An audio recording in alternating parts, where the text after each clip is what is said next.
Welcome to my YouTube automotive channel. Today I'm sitting in a 2012 Chevrolet Cruze and I will show you which fuses to check in case your power windows are not working.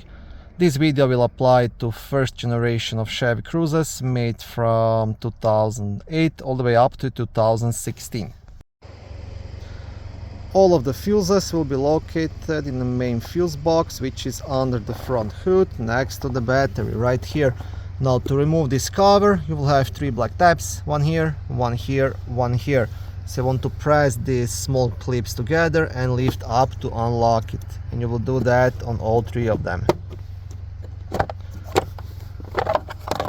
Once you have a cover off, on the back side of the cover there is a small fuse diagram, and this white piece, this is the fuse puller you can use to remove and check the fuses.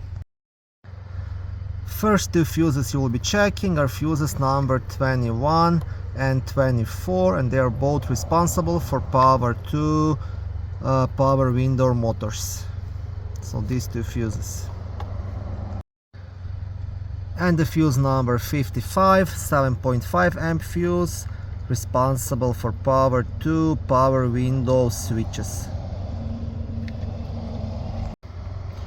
Now in case all of these fuses are good, then you will have to dig a bit deeper, make sure to check power window switchers, possible faulty motor, and check the wiring.